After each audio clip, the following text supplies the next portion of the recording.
Hello welcome back. तो पिछली video में क्वेश्चन 1 को पूरा सॉल्व किया था हमने स्पेसिमेन पेपर के। इस वीडियो में क्वेश्चन 2 को पूरा सॉल्व करेंगे और डिटेल में समझेंगे हर क्वेश्चन को। तो पहला क्वेश्चन देखते हैं। बोला है री right the following code using single if statement. ठीक है, अब यहाँ पर जो है मैं क्वेश्चन में दिया है, यहाँ पर देखो दो चीज़ दिख रही होगी। एक तो यहाँ इफ़ का यूज़ रखा, एक एल्स इफ़ का यूज़ रखा।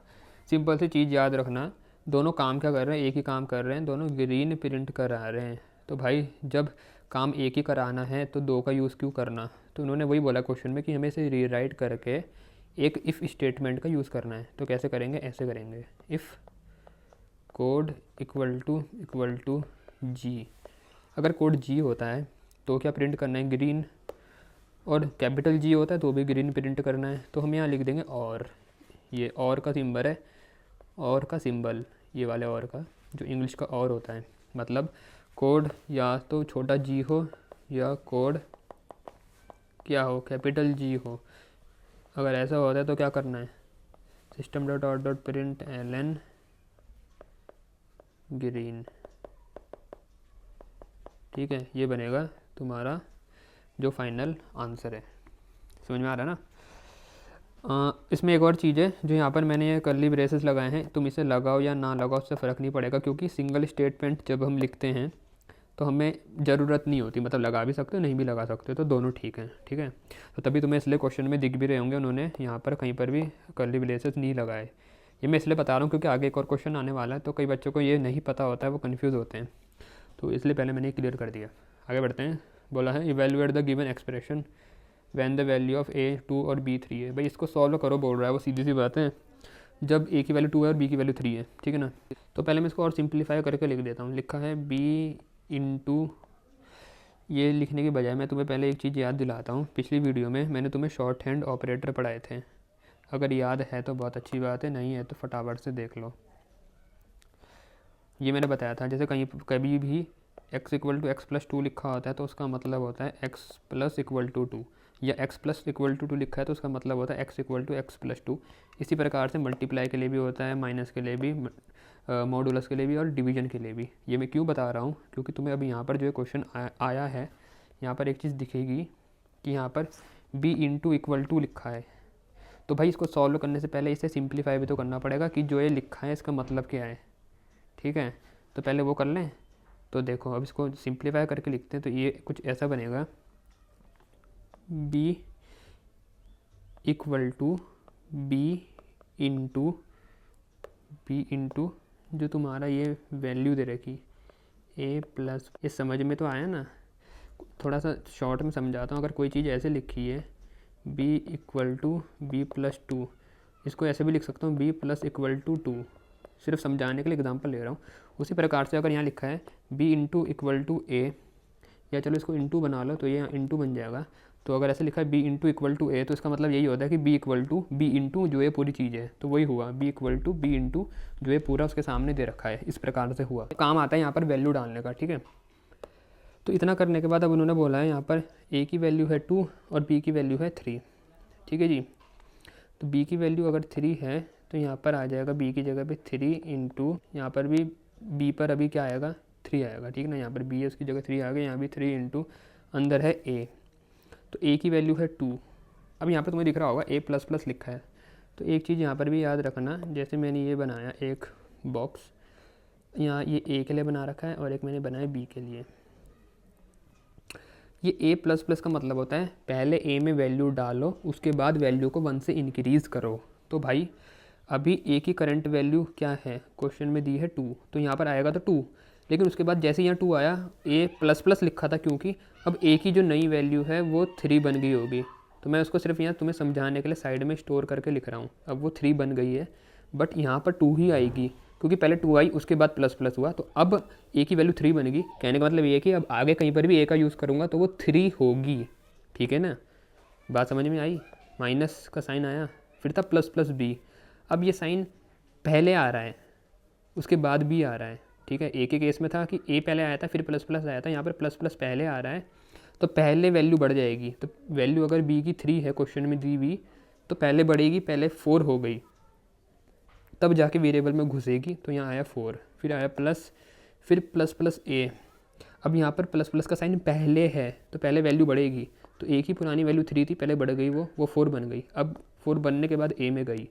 क्लियर हो रहा ना कैसा काम हो रहा है? ठीक है, तो कुछ ऐसा बना 3 = 3 मल्टीप्लाई बाय 4 तो कैंसिल हो जाएंगे, तो बचा हमारा 2 अंदर। ठीक है ना, तो 3 2 कितना आया 6 = 3। अब इसका मतलब ये हो रहा है b की पुरानी वैल्यू थी 3, उसमें हम इक्वल टू करके 6 डाल रहे हैं, तो एट द एंड b की जो फाइनल वैल्यू होगी उसमें b = समझ लो मतलब 6 आ गया। ठीक है ना, जो यहाँ 3 है ये भी b ही था। ठीक है, तो हो क्या रहा है लेफ्ट, ये हम यहाँ पर एक तरीके से 6 से पुरानी वैल्यू को रिप्लेस कर रहे हैं और b की जो नई वैल्यू बनेगी वो बनेगी 6। तो भाई b की वैल्यू 6 बन गई, यहाँ तक तो ठीक है। अब क्वेश्चन में क्या बोला है, इन्होंने बोला है system.out.println a = तो क्या प्रिंट होगा, तो हमारा आउटपुट कुछ ऐसा प्रिंट होगा। मैं यहाँ पर बना देता हूँ, तो हमारा प्रिंट होगा a = a की वैल्यू कितनी है, अब देखो a की जो लेटेस्ट वैल्यू थी वो यहाँ पर है, कितनी है 4, तो वो तो प्रिंट हुआ 4। ठीक है, और जो b की लेटेस्ट वैल्यू है वो यहाँ पर मैंने लिखी भी है, कितनी है वो 6, तो प्रिंट हो जाएगा b = 6। क्लियर है ना यहाँ तक? A student execute the following program segment and gets an error. उसने ये चलाया नीचे जो ये दे रखा है और चलाने के बाद उसे एरर आ गया। ठीक है, ये तो बहुत कॉमन सी बात है, चलाने के बाद एरर ही आता है, आउटपुट तो बाद में आते हैं। Identify the statement which has an error, correct the same. पहले आइडेंटिफाई करो कि एरर किस में आ रहा है, फिर उसे ठीक भी करो। ठीक इस तरीके से करो कि विन आया आउटपुट में। ठीक है, देखते हैं। तो यहाँ इसने बोला बूलियन x = ट्रू, फिर यहाँ पर यूज़ कर रहा है स्विच केस का। स्विच केस अगर किसी को नहीं पता है तो भाई एक चीज़ पहले बता देता हूँ। स्विच केस में क्या होता है, जो स्विच के अंदर हम यहाँ वैल्यू देते हैं वो जिस केस से मैच कर जाती है उसके कॉरस्पॉन्डिंग वाला जो भी तुम काम करवाना चाहते हो वो हो जाता है। तो यहाँ पर हम प्रिंट करवाना चाहते हैं तो जिसके साथ भी स्विच के जो एक्स में वैल्यू हमने दी है वो मैच करेगी तो वो वाला केस स्टेटमेंट चलेगा।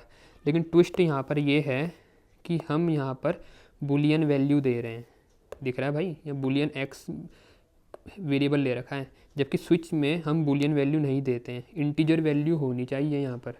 तो इंटीजर वैल्यू होनी चाहिए और हम यहाँ पर बूलियन वैल्यू दे रहे हैं, तो गलती तो हमने इसी स्टेटमेंट में कर दी ना। तो यहाँ पर क्या आना चाहिए, यहाँ पर इंट x = अब x की वैल्यू क्या दें भाई, तो वो हमें यहाँ देखना पड़ेगा क्वेश्चन में क्या बोला है। Correct the same to get the output as WIN।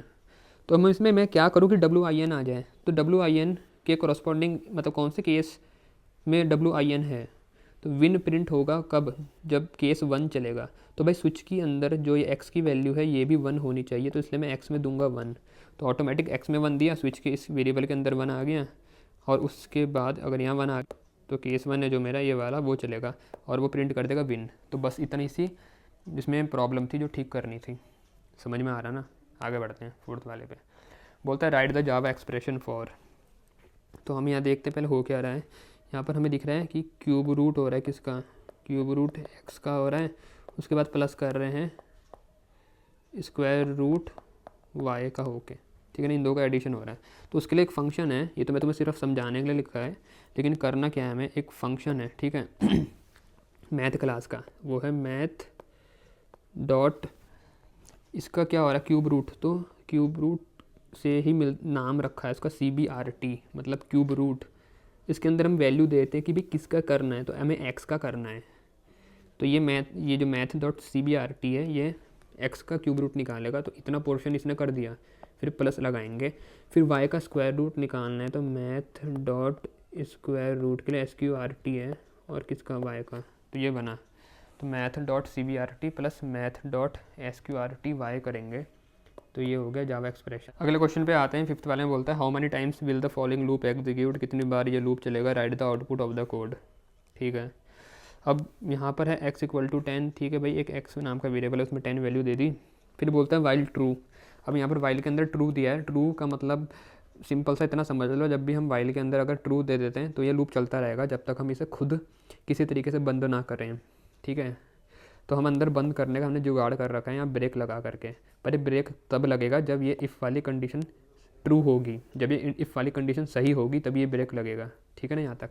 अब तुम्हें इसको समझाने से पहले इसे थोड़ा आसान कर दूँ। अब जो ये क्वेश्चन तुम्हें दे रखा था और जो मैंने लिखा है सेम टू सेम है, इसमें कोई डिफरेंस नहीं है, बस मैंने इसको थोड़ा आसान करके लिख दिया, कर्ली ब्रेसेस का यूज़ किया है। वहाँ पर उन्होंने नहीं कह रहा था क्योंकि इफ़ के अंदर सिंगल स्टेटमेंट था, तो वहाँ पर अगर कोई कर्ली ब्रेसेस तुम ना भी लगाओ तो काम चल जाएगा, तो इसलिए उन्होंने नहीं लगाए। ठीक है ना। अब यहाँ पर आते हैं अपने क्वेश्चन पे। तो बोला है कितनी बार लूप चलेगा, तो भाई लूप कितनी बार चलेगा, देखो यहाँ पर पहली बार चला लूप, मैं लिख देता हूँ लूप, और ये चला पहली बार, ठीक है। पहली बार जब लूप चला तो क्या होगा, तो अंदर आया x plus plus two plus plus into two, तो x की वैल्यू कितनी है वो भी लिख देते हैं, साथ ही साथ उसे भी ट्रैक डाउन करते हुए चलते हैं। ये लूप की तो थी 1, मतलब पहली बार चला लूप। अब x की वैल्यू कितनी है, x की वैल्यू है 10, तो भाई मैंने यहाँ लिख दिया 10, पहली बार है x की वैल्यू 10। अब यहाँ जब x में आया 10 तो ये कुछ ऐसा बना 10 इंटू टू, मैंने तुम्हें बताया यहाँ पर x लिखा है तो पहले x की वैल्यू आएगी यहाँ पर, उसके बाद प्लस प्लस है तो अब उसकी वैल्यू बढ़ गई होगी, बट वहाँ पर 10 ही रहेगी। तो भाई यहाँ पर तो 10 ही है, बट मेमोरी में उसकी वैल्यू बढ़ गई है, अब आगे कहीं और x का यूज़ होगा तो वहाँ पर 11 जाएगा। बात समझ में आ रही है ना, ठीक है। तो अब यहाँ 10 के साथ इंटू टू किया तो कितना होता है भाई 20। तो पहली बार तो आउटपुट में तुम्हें डिस्प्ले होगा, मैं आउटपुट की विंडो बना देता हूँ 20। अब उसके बाद क्या हुआ, जब ये हुआ उसके बाद कंडीशन चेक होगी कि क्या x को मैं 3 से डिवाइड करता हूँ तो 0 आता है। तो x की वैल्यू कितनी है, x की वैल्यू अभी है 11, ठीक है, 10 नहीं है 11 है, ठीक है ना, प्लस प्लस था यहाँ तो उसके बाद बढ़ गई थी। तो 11 को 3 से डिवाइड करके देख लो, क्या तुम्हारा 0 आ रहा, नहीं आ रहा, 11 3 से नहीं जाता, ठीक है। तो ये कंडीशन नहीं चलेगी, तो इफ़ वाला नहीं चला, कुछ नहीं होता। फिर क्या होगा, वापस ऊपर जाएंगे वाइल पे ट्रू लिखा है तो फिर से ये लूप चल जाएगा, फिर से ये लूप चलेगा, फिर से हम अंदर आएंगे, system dot out dot print क्या लिखा है x plus plus into two. तो अब क्या होगा, अब x है जो हमारा उसकी वैल्यू कितनी थी 11, ठीक है ना, इंटू टू होगा, ठीक है। बट क्योंकि प्लस प्लस था तो अब मेमोरी में x की वैल्यू बढ़ करके 12 हो गई, ठीक है, वैल्यू 12 होगी, बट यहाँ पर 11 ही आया, तो 11 इंटू टू 22, तो प्रिंट तो होगा 22। फिर कंडीशन चेक होगी कि क्या x को 3 से डिवाइड करते हैं तो 0 आता है। तो अभी जो उसकी अपडेटेड वैल्यू है वो क्या है 12, ठीक है ना, वो है 12। तो भाई ये करके देख लो, 12 को 3 से डिवाइड क्या 0 आता है, 3 4 12, ठीक है ना, तो डिवाइड हो रहा, तो भाई हाँ रिमाइंडर में 0 आता है, ये हमें जो ये मॉडुलस का साइन है रिमाइंडर देता है। तो कंडीशन होगी ट्रू, अंदर चल जाएगा, अंदर क्या लिखा है ब्रेक, ब्रेक क्या करता है, जो लूप होता है उसके हमें बाहर ला देता है। तो ब्रेक जैसे ही चला हम इस लूप के बाहर आ गए वाइल वाले, और हमारा प्रोग्राम हो गया ख़त्म। तो अब यहाँ बोला था, अच्छा क्वेश्चन में एक हमें 2 चीज़ बोली थी कि how many times will the following loop execute. तो लूप हमारा 2 बार चला, ठीक है ना, यहाँ पर मैं इसको अपडेट कर देता हूँ। तो लूप 2 बार चला, और राइट द आउटपुट, तो आउटपुट तो हमने यहाँ पर लिख ही रखा है 20 और 22, ये हमारे आउटपुट में आएंगे।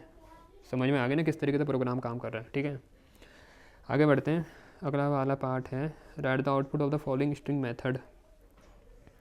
यहाँ दे रखा है तुम्हें स्ट्रिंग x में है गैलेक्सी, y में है गेम्स, प्रिंट करने को बोलता है x का कैरेट 0। भाई देखो पहले यहाँ समझा लेता हूँ तुम्हें बना करके डायग्राम। ये है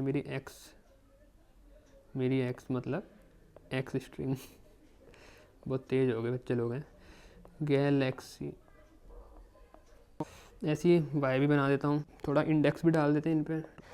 बोलता है भाई यहाँ क्वेश्चन में x डॉट कैरेट 0, x में से कैरेक्टर एट 0 निकालो। तो 0 इंडेक्स पे कौन सा कैरेक्टर है भाई, g दिख रहा है ना, तो यहाँ इसने मेरे को g दिया। चेक होगा कि क्या g इक्वल टू है किसके, कैरेट, इसके क्या बोलते हैं y डॉट कैरेट 0, ठीक है। तो भाई y डॉट कैरेट 0, y के कैरेक्टर एट 0, y के कौन है भाई 0 पे, उसमें भी g दिख रहा है, तो यहाँ भी g है। तो क्या ये दोनों सेम है, मुझे तो सेम दिख रहे हैं, तुम्हें भी सेम दिख रहे होंगे, है ना, तो दोनों सेम है। तो भाई ये सेम है तो क्या प्रिंट होगा, तो ये इक्वल टू जो सिंबल है ये हमें लौटा के देता है या तो ट्रू या फॉल्स। तो system dot out dot println, ये लाइन हमें क्या मतलब असल में जब ये पूरा चलेगा यहाँ से यहाँ तक, ठीक है, यहाँ से लेकर के पूरा चलेगा, तो हमें क्या लौटा के देगा, वो इसका रिज़ल्ट देगा कि क्या कैपिटल जी दूसरे कैपिटल जी के बराबर है, तो बिल्कुल है, तो वो ट्रू देगा लौटा के। जो उसने ट्रू दिया हम उसको प्रिंट कर रहे हैं, तो कुछ इस प्रकार से बना statement system dot out dot println true, तो आउटपुट में आएगा ट्रू। क्लियर, यहाँ तक समझ में आ गया। अब आगे बढ़ते हैं सेकंड पार्ट में, system dot out dot print, अगला पार्ट है इसका system dot out dot println x dot compare to y. थोड़ी जगह बना देता हूँ इसके लिए, ठीक है, x को हम कंपेयर कर रहे हैं y से। अब ये करता क्या है, कंपेयर टू, पहले इसका मतलब समझ लेते ना करता क्या है, तभी तो समझ में आएगा कि करेंगे क्या। तो ये दो स्ट्रिंग को लेक्सिकोग्राफिकली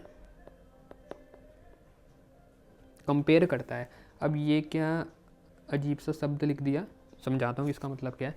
लेक्सिकोग्राफिकली का मतलब समझ लो, जैसे तुमने कभी डिक्शनरी देखी होगी, अगर अब तुम आजकल के बच्चे हो तो पता नहीं घर में डिक्शनरी होगी नहीं होगी, पर डिक्शनरी में अगर देखिए जिसने, तो भाई पहले ए से लेटर आते हैं, ठीक है ना, और जब ए से लेटर आएंगे उसके भी अंदर जाएंगे हम, तो पहले ए वाला आएगा, फिर ए बी वाला आएगा, इस तरीके से होता है। फिर अगली बार जब ये पूरा हो जाएगा उसके बाद बी से शुरू होगा, फिर पहले बी ए, इस टाइप से चलता है ना। डिक्शनरी ऑर्डर भी बोलते हैं लेक्सिकोग्राफिकली, जो ये लिखा हुआ है ये डरावना सा शब्द, इसका मतलब ये होता है, ठीक है, कि हम डिक्शनरी ऑर्डर वाइज कंपेयर करेंगे। अब डिक्शनरी ऑर्डर वाइज यहाँ पर कैसे कंपेयर होगा वो भी मैं तुम्हें समझा देता हूँ। ये करता क्या है, यहाँ हमने लिखा है x को कंपेयर करो y के साथ, कंपेयर टू मेथड का यूज़ किया है।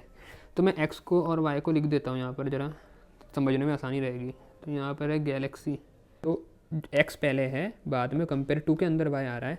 तो जो पहले आता है, जैसे x पहले आया तो x के करेक्टर से y के करेक्टर को चेक करेंगे, मतलब x के वाले से y के वाले को माइनस करेंगे एक तरीके से। ये देखेंगे अगर उनमें कुछ डिफरेंस है। अब यहाँ तो कुछ नहीं है भाई, ये भी g है और ये भी g है, तो असल में होता है क्या है, ये दोनों के SK वैल्यू को माइनस करता है, ठीक है। पर यहाँ पर g और g सेम है, तो यहाँ पर कुछ नहीं होने का, ये आगे बढ़ेगा, ये अब a और a के बीच में डिफरेंस निकालेगा। दोनों सेम चीज़ें, कुछ नहीं होगा। आते हैं l और m पे। अब l अलग चीज़ होगी और m अलग हो गया, ठीक है ना। l और m अलग अलग चीज़ें हैं, तो ये l में से m को माइनस करेगा। अभी मैंने तुम्हें बताया था कि हम x को पहले लेंगे और y, मतलब x वाली स्ट्रिंग को पहले लेते हैं, y वाली को बाद में। ये इसलिए बताया कि कुछ बच्चे ऐसी गलती भी कर देंगे, वो m-l करेंगे और मार्क्स कटवाएंगे, तो ये गलती मत करना भाई। जो स्ट्रिंग पहले लिखी होती है यहाँ पर अगर x पहले लिखा है तो x वाले के करेक्टर से दूसरी वाले के, मतलब यहाँ y है तो उसका वाला माइनस करोगे, तो ये पहला वाला सही है, ठीक है ना।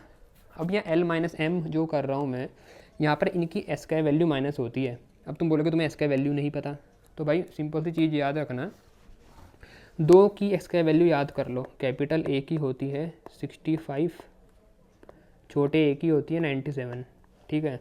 अब इतने तो तुम समझदार हो ही कि अगर कैपिटल A की तुम्हें पता चलेगी तो बाकी के तुम उनकी निकाल सकते हो। भाई कैपिटल B की 66 हो जाएगी, कैपिटल C की 67 हो जाएगी, इस तरीके से तुम Z तक निकाल सकते हो ना। तो सारी याद मत करना, बस कैपिटल A की याद कर लो और छोटे a की निकल गई तो उसके बाद तुम छोटे b की भी निकाल सकते हो। छोटे b की 98 हो जाएगी, छोटे c की 99, इसी तरीके से कर लोगे ना। तो अब यहाँ l की बोली है, अब l की हम काउंट करके देख सकते हैं, तुम खुद काउंट करके देख लो। तो छोटे a से काउंट करने बैठोगे तो तुम्हारी l की आएगी निकल करके 108, ठीक है ना। अगर l की 108 है तो m की कितनी होगी, बस मैं एक और जोड़ लो, l के बाद m आता है, तो अगर l की 108 है तो m की कितनी होगी 109।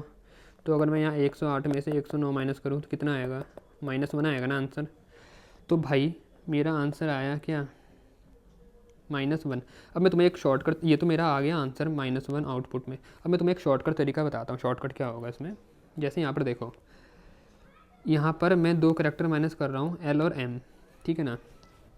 दोनों सेम हैं, ये तरीका तभी लगता है अगर दोनों का वो सेम हो, क्या बोलते हैं, या तो दोनों स्मॉल में हो या दोनों कैपिटल में हो।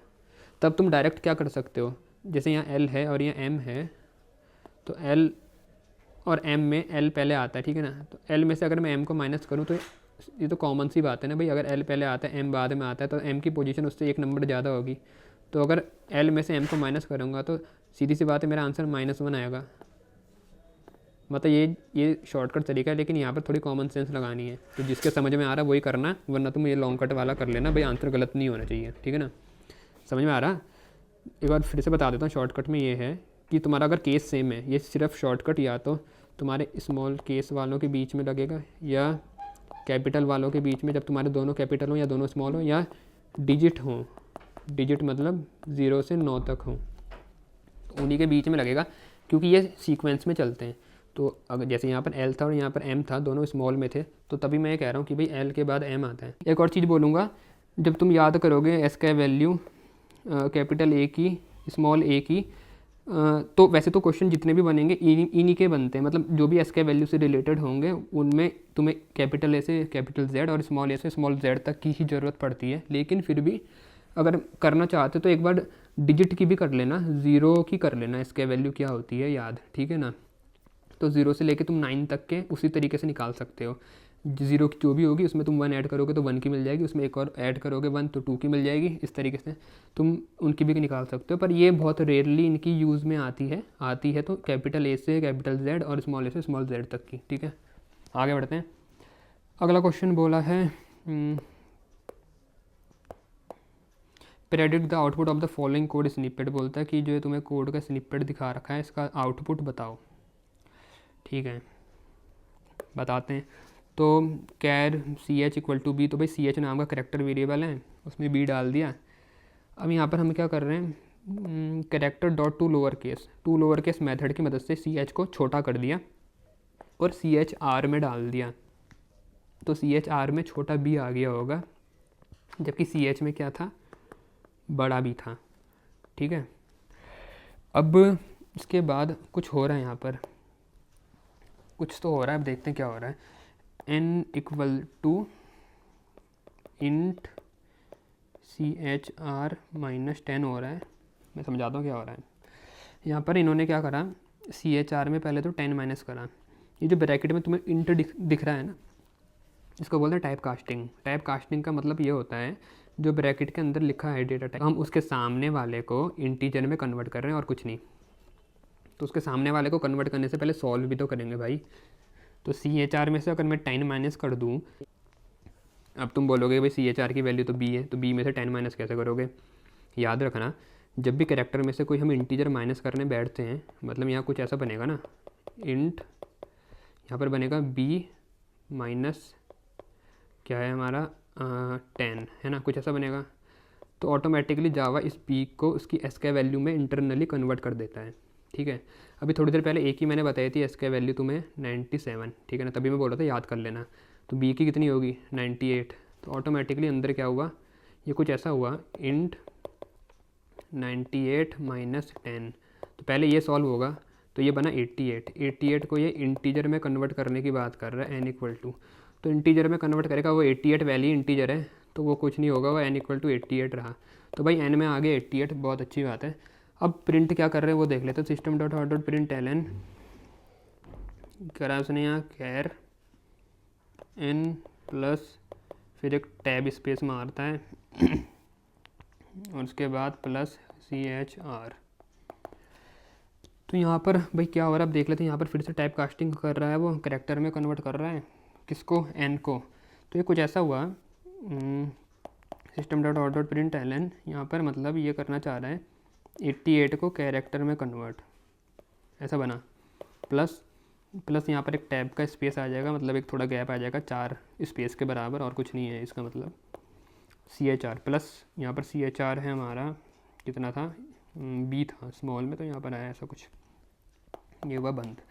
अब अगर इसका आउटपुट देखें तो भाई यहाँ 88 को अगर मैं करेक्टर में कन्वर्ट करूँ तो 88 मतलब इसके कॉरस्पॉन्डिंग, इस एस के वैल्यू के कॉरस्पॉन्डिंग जो भी करेक्टर है वो बन जाएगा। अब 88 के कॉरस्पॉन्डिंग, अब तुम बोलोगे क्या होता होगा, तो भाई अभी मैंने तुम्हें बताया ना, कैपिटल ए की एस के वैल्यू याद करो। कैपिटल ए की एस के वैल्यू कितनी होती है, यहाँ लिखता हूँ, कैपिटल ए की एस के वैल्यू होती है 65। तो अगर मेरे को कैपिटल जेड की चाहिए होगी तो भाई तुम इसमें 25 जोड़ दो, 26 होते हैं टोटल अल्फ़ाबेट, तो ए तो 65 है ही, तो बाकी में 25 और जोड़ दूँ जो जेड की मिल जाएगी। तो भाई कितना हो गया, 6 7 8 और एक 90, जेड की होगी 90, ठीक है, ऐसे निकाल सकते हो जेड की। अब 88 कितना होगा भाई, अगर जेड की 90 है तो वाई की 89 होगी ना, एक नंबर पीछे आ जाता हूँ, एक नंबर और पीछे आऊँगा तो एक्स की कितनी हुई 88। तो भाई कुछ नहीं, यहाँ पर ये बन गया एक्स, कैपिटल एक्स, ठीक है। तो ये ऐसा हुआ system dot out dot print ln, यहाँ पर एक्स आ जाएगा, साथ में एक स्पेस के बाद मतलब यहाँ पर कुछ एक स्पेस आएगा और फिर यहाँ पर बी आ जाएगा, कुछ ऐसा आउटपुट तुम्हें दिखेगा, ठीक है। एक्स बीच में इनके गैप होगा और बी, ऐसा एक्स फिर गैप और यहाँ पर बी, ठीक है, ऐसा तुम्हें आउटपुट डिस्प्ले होगा। समझ में आ रहा है। ठीक है। तो अगले क्वेश्चन बोला है student is trying to convert the string present in x to a numerical value. ठीक है। तो एक्स में कोई स्ट्रिंग प्रेजेंट है, मतलब वो नंबर होगा बट स्ट्रिंग की फॉर्म में इनपुट में लिया होगा। ठीक है ना, जैसे तुम्हें यहाँ दिख रहा है स्ट्रिंग x इक्वल टू 25 है तो नंबर, बट एक स्ट्रिंग की तरह हम उसे इनपुट में ले रहे हैं डबल इन्वर्टेड कोट्स के अंदर, स्ट्रिंग वेरिएबल x नाम का है उसके अंदर, so that he can find the square root. But वो लड़का करना क्या चाहता है, वो इसको वापस एक न्यूमेरिकल वैल्यू में कन्वर्ट करना चाहता है। ठीक है ना, इस स्ट्रिंग को जो 25 है, सो दैट ताकि वो उसकी स्क्वायर रूट निकाल पाए। ठीक है ना, स्क्वायर रूट निकालने के लिए पहले स्ट्रिंग से उसे एक इंटीजर बनाना पड़ेगा उसे। ठीक है ना, मतलब इंटीजर वैल्यू में कन्वर्ट करना पड़ेगा। However the code has an error, करा तो है उसने अपनी जैसी, लेकिन एरर आ गया भाई।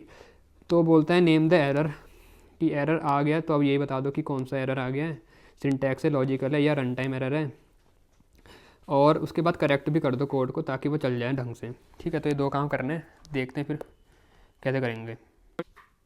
तो सबसे पहले यहाँ पर उसने स्ट्रिंग इनपुट में लिया 25। ठीक है। अब अगली लाइन में करता क्या है वो, डबल डॉट पार्ट्स डबल, उसने डबल हमारी एक रैपर क्लास है उसका पार्ट्स डबल मेथड का यूज़ किया है। ये पार्ट्स डबल ऐसे हमारे और भी हैं। ठीक है ना, पार्ट्स फ्लोट भी है, बाकी भी है, जितनी भी हमारी प्रिमिटिव टाइप है उनकी एक रैपर क्लास है, हर एक के अंदर एक पार्ट्स वाला मेथड होता है। काम क्या करता है, जो भी तुम स्ट्रिंग्स के अंदर दोगे उसे वो उस पर्टिकुलर क्लास, जैसे यहाँ पर डबल है तो उस टाइप में कन्वर्ट करेगा। बट यहाँ पर दिक्कत ये है, उसने 25 को डबल में कन्वर्ट तो कर दिया, बट यहाँ पर उस बच्चे ने ज़्यादा दिमाग लगा दिया। उसने यहाँ स्टोर करने के लिए वेरिएबल इंटीजर टाइप का लिया। मुझे बताओ डबल को क्या इंटीजर में हम स्टोर कर सकते हैं? नहीं कर सकते।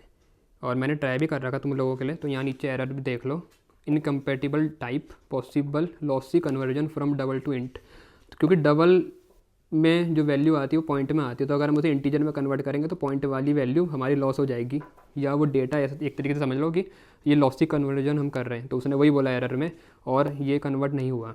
ठीक है ना, तो ये फेल होगी, ये वाली लाइन हमारी एरर देगी। अब ये वाली लाइन जब हमारी एरर देगी तो इसे ठीक कैसे करेंगे? तो ठीक करने के लिए छोटा सा काम करना है बस, जो यहाँ पर उसने इंट वाई लिखा है ना, इसको डबल वाई कर दो। भाई अगर डबल में कन्वर्ट कर रहा है तो भाई वेरिएबल तो डबल टाइप का बनाएगा ना, इंटीजर का बना के कैसे काम चलेगा? ठीक है, तो इंट वाई नहीं आएगा, डबल वाई आएगा। तो डबल यहाँ पर डबल और स्पेस वाई इक्वल टू तब आएगा यहाँ पर तुम्हारा ये डबल डॉट पार्ट्स डबल, तब जाके वो आराम से कन्वर्ट हो जाएगा। तो ठीक है ना, तो जब वो उसके बाद कन्वर्ट होगा, अब उसने क्या करा, double r equal to math dot SQRT y, तो एक आर नाम का वेरिएबल, वो भी डबल टाइप का, उसमें उसने स्क्वायर रूट निकाला वाई का। अब वाई में क्या आ रखी थी वैल्यू हमारी, वाई में हमारी वैल्यू आ रखी थी 25.0 बन के आएगी। हमने क्योंकि डेटा टाइप डबल ले रखा है, ठीक है ना, तो डबल हमारा डेसिमल में स्टोर करता है, तो वो 25 को 25 नहीं रखेगा, वो जब उसे स्ट्रिंग से कन्वर्ट करेगा डबल टाइप में तो 25.0 बना करके रखेगा। ठीक है ना। अब आर में क्या कर रहे हैं, हम स्क्वायर रूट निकाल रहे हैं किसका, वाई का, तो मतलब math dot square root of y कौन है, 25.0, तो 25.0 का तुम स्क्वायर रूट निकालोगे तो कितना आएगा, अभी 5 आएगा, 5.0 भी आएगा। ठीक है ना, 5.0 मैंने पहले ही बता रखा है, ये तुम्हारे जो स्क्वायर रूट और मैथ क्लास में जो ये फंक्शन होते हैं ये पॉइंट में वैल्यू लौटा के देते, तो 5.0 आया। फिर उसके बाद आखिरी में वो प्रिंट कर रहा है आर को, तो आर को प्रिंट करेगा तो आउटपुट में क्या दिखेगा, 5.0 दिखेगा। ये आउटपुट की स्क्रीन है, 5.0 तुम्हें लिखा हुआ दिखेगा। ठीक है ना, 5 नहीं दिखेगा, 5.0, तो 0.0 लगा लेना, और अगर मार्क्स कटवाने तो मत लगाना। ठीक है, आगे बढ़ते हैं अगले पार्ट पे। Consider the following program segment and answer the questions below. ठीक है, एक हमें कोड प्रोग्राम का टुकड़ा दे रखा और बोलता है कि जो नीचे क्वेश्चन दिए उनका आंसर बताओ। तो क्वेश्चन पे आते पहले तो क्वेश्चन एक है कि name the type of constructor used in the above program segment, कि भाई कितने कंस्ट्रक्टर हैं उनका टाइप बता दो। तो टाइप मेरे ख्याल से 2 ही हैं तुम्हारे सिलेबस में, डिफ़ॉल्ट और पैरामीटराइज्ड। अब इसमें एक बार देखते हैं क्या है, मैं तुम्हें बताता भी हूँ कंस्ट्रक्टर होता क्या है। ये दिख रहा है तुम्हें, क्लास नाम है कैलकुलेट, तो क्लास के नाम का ही जो हम मेथड बनाते हैं उसे बस मेथड नहीं बोल के हम उसे कंस्ट्रक्टर बोलते हैं। तो यहाँ कैलकुलेट तुम्हें एक दिख रहा है, पता कैसे करोगे, मेथड है उसके आगे तुम्हें यहाँ राउंड ब्रैकेट दिख रहे हैं। दूसरी चीज़ याद रखना, इसके आगे कोई भी रिटर्न टाइप नहीं आता। जैसे तुमने रिटर्न टाइप पढ़े हैं ना, इंट, फ्लोट, डबल, वॉइड भी नहीं आता। तो कभी क्वेश्चन में एक क्वेश्चन ये भी आ जाता है कि डिफरेंस बता दो बिटवीन ये मेंबर मेथड और constructor, difference between constructor and member method. Member method लिख रहा हूँ मैं, या मेथड भी करके आ सकता है, या फंक्शन भी बोल देंगे। ठीक है, इसको मेंबर मेथड को, बट मेनली उनको वो पूछना यही चाहते हैं कंस्ट्रक्टर और फंक्शन या जो तुम्हारा मेथड है उसके बीच का डिफरेंस। तो वही होता है कि भाई कि कंस्ट्रक्टर में रिटर्न टाइप कुछ भी नहीं होता, वर्ड भी नहीं होता, और उसका नाम क्लास के नेम के बराबर होता है, ठीक है। अब और उसमें एक दो पॉइंट और भी हैं, उनको पढ़ लेना तुम, मैं बस तुम्हें जर्नल बता रहा हूँ अभी कि ऐसे क्वेश्चन भी बनते हैं। तो यहाँ पर एक तो हमें ये दिख रहा है और एक यहाँ पर भी दिख रहा है, ठीक है ना। अब यहाँ पर अंतर क्या दिख रहा है लेकिन इन दोनों में दिखने को, तो मेरे को भी दो दिख रहे हैं, बस डिफरेंस क्या है इन दो के बीच में, इसके अंदर कुछ भी नहीं दे रखा है, खाली है, इसके अंदर कुछ है। तो जिसके अंदर कुछ भी नहीं होता उसको हम बोलते हैं डिफ़ॉल्ट कंस्ट्रक्टर, ठीक है ना। और जिसके अंदर तुम्हें यहाँ पर पैरामीटर दिख जाएंगे उसे हम बोलेंगे पैरामीटराइज्ड। भाई पैरामीटर दिख गए तभी तो उसका नाम पैरामीटराइज्ड पड़ा, जिसके अंदर नहीं दिखे तो उसको हम डिफ़ॉल्ट कंस्ट्रक्टर बोलते हैं। भाई ये दो हैं हमारे, ठीक है ना। तो ये name the type of constructor हमने बता दिए दोनों के टाइप। अब अगला क्वेश्चन है, उस पर आते हैं, बोलते हैं consider the following program segment and answer the question given below, कि इसको देखो और फिर आंसर बताओ जो नीचे क्वेश्चन हमें उन्होंने दे रखे हैं उसके बताते हैं। पहले क्वेश्चन को थोड़ा समझ के थोड़ा सिंप्लीफाई कर लेते हैं। पहले तो मेरे को यहाँ गलती ये दिख रही कि इन्होंने यहाँ पॉइंट लगा रखा है, यहाँ पर एक कॉमा आएगा, ठीक है ना, ठीक है, दिख रहा है ना यहाँ पर, हाँ, तो यहाँ कॉमा आएगा पहली चीज़। तो पहले इनकी गलतियाँ निकालते हैं फिर क्वेश्चन पे भी आएंगे। अब बोलता है what is the position of 34, तो 34 दिख रहा है ना यहाँ, ये रहा है ना। बोलता है इसकी पोजीशन क्या है। तो पहले इसको थोड़ा आसान तरीके से इसको ज़रा सजा के दिखाता हूँ तुम्हें, तब तुम्हें समझ में आएगा। पहले तो देख लो एक्स के आगे दो डब्बे बने हैं, मतलब है 2 डायमेंशनल एरे है, ठीक है ना। 2 डायमेंशनल है तो इसमें कहीं ना कहीं रो और कॉलम होनी चाहिए। तो रो कॉलम अभी समझते हैं कैसी दिखेगी। तो यहाँ पर देखो साइड में, अगर मैं इसे थोड़ा ढंग से लिखूँ तो ये कुछ ऐसा बनेगा 2 4 5 6, ठीक है। जो पहले बॉक्स में तुम्हें दे रखा वो मेरी एक रो हो गई, दूसरी वाली दूसरी रो है तो वो उसके नीचे आएगी ऐसे 5 7 8 1। तीसरी वाली ये जो है एक कर्ली ब्रेसेस के अंदर वो तीसरी रो है, वो क्या है 34 1 10 और 9, ठीक है ना यहाँ तक। अब इसको एक उसमें रख लेता हूँ तुम्हें समझाने के लिए मैट्रिक्स की फॉर्म में, ये हो गया, ठीक है। एक और चीज़ ये होती है हमारी रो, ऐसे ये रो है भाई, और ऊपर से नीचे जो आता है ये है कॉलम, ये है कॉलम, ठीक है ना। ये पहली रो है तो उसको रो 0 बोलते हैं क्योंकि इंडेक्स 0 से शुरू होता है। ये फिर 1 हो गया, ये हो गया 2। ऐसे कॉलम की बात करूँ तो पहला वाला C0 हो जाएगी, अगली वाली C1, फिर 2, फिर 3, ठीक है। 0 1 2 3 और 0 1 2 ये हमारी होगी रो और कॉलम। अब बोलता है what is the position of 34। 34 कहाँ दिख रहा है, 34 यहाँ पर दिख रहा है। इसकी पोजीशन क्या है, पोजीशन का मतलब उसका ये है कि भाई कौन सी रो और कौन सी कॉलम में बैठा है। याद रखना जब हम पोजीशन लिखते हैं तो जैसे ए का मैं आंसर तुम्हें अगर लिख के दिखाऊं तो एरे का नाम आएगा जो है एक्स। अब ये जो 2 डब्बे हैं ये आएंगे, पहले वाले में हम डालते हैं रो, दूसरे वाले में डालते हैं हम कॉलम। तो भाई 34 मेरे को कौन सी रो में दिख रहा है, रो नंबर 2 R2 में है, तो ये हुआ 2। कॉलम कौन सी है 0, तो भाई ये हुआ। तो ऐसे लिखेंगे कि X2 0 मतलब दूसरी रो की 0 कॉलम में है 34। समझ में आ रहा है, ठीक है। अब ये तो हो गया पहला पार्ट। दूसरा बोलते हैं what is the result of x का 2 3 प्लस x का 1 2। ढूंढते ये हैं कहाँ पर, तो x का 2 3 मतलब रो है 2 कॉलम है 3, तो रो है 2 ये है कॉलम है 3, ये आखिरी वाला 9 देख रहे हो ना, यहाँ पर दोनों इंटरसेक्ट कर रहे हैं, रो है 2 कॉलम है 3, तो ये हो गया 9। तो ये तो बना 9, बीच में है प्लस का साइन, अरे वाह। अब उसके बाद अगला है x का 1 और 2 मतलब रो है 1 और कॉलम है 2, तो रो है 1 तो ये बीच वाली है, कॉलम है 2 तो इधर है, तो 8 है। जहाँ रो 1 है और कॉलम 2 है तो 8 है, तो 9 प्लस 8 कितना हो गया भाई बता दो, थोड़ा मैथ का भी यूज़ कर लो।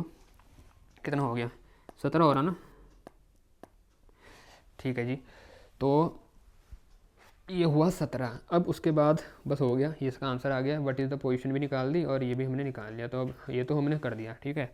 अब कुछ बात है तुम्हें बता देता हूँ। देखो भाई पहली चीज़ तो मैंने इसकी प्लेलिस्ट बना रही है, वहाँ तुम देख लेना, सेक्शन बी के सोल्यूशन भी हैं, ठीक है, तो वहाँ तुम देख सकते हो। दूसरी चीज़ जो ये अभी मैंने तुम्हें कुछ क्वेश्चन करा रखे ना जैसे इंक्रीमेंट वाले वगैरह, तो उनकी भी मैंने सेपरेट प्लेलिस्ट बना रखी है, सॉर्टिंग की भी है, सर्चिंग की भी है, वो भी देख लेना चैनल में तुम्हें मिल जाएगी। प्लेलिस्ट वाले सेक्शन पे जाओगे तो हर चैप्टर की भी प्लेलिस्ट है, एरे की भी है, 2 डायमेंशनल एरे की भी है, और जो पुराने तुम्हारे क्वेश्चन आ रखे ये पेपरों में, ठीक है ना, तो वो उनके सोल्यूशन भी दे रखे मैंने, पिछले साल के स्पेसिमेन पेपर के भी सोल्यूशन दे रखे हैं। तो थोड़ा सा अगर तुम 5-10 मिनट इस चैनल में जाके प्ले लिस्टों में देखोगे तो तुम्हें सब मिल जाएगा, ठीक है ना। फिर भी किसी को कुछ नहीं मिलता है तो मुझसे तुम कमेंट करके तो पूछ ही सकते हो। तो भाई इस वीडियो में इतना ही था, फिर भी कुछ डाउट वगैरह रहेंगे तो पूछ लेना, और मिलता हूँ किसी और वीडियो में। और कोई तुम पे अगर सजेशन हो कि भाई कुछ क्वेश्चन तुम्हें पूछने हो, ठीक है, तो मुझे बता देना, मैं वीडियो बना दूंगा जब मेरे को टाइम मिलेगा। तो मिलता हूँ फिर किसी और वीडियो में। थैंक्स फॉर वॉचिंग, और भाई लाइक वाइक कर देना अगर पसंद आई वीडियो तो। चलो फिर मिलते हैं किसी और वीडियो में।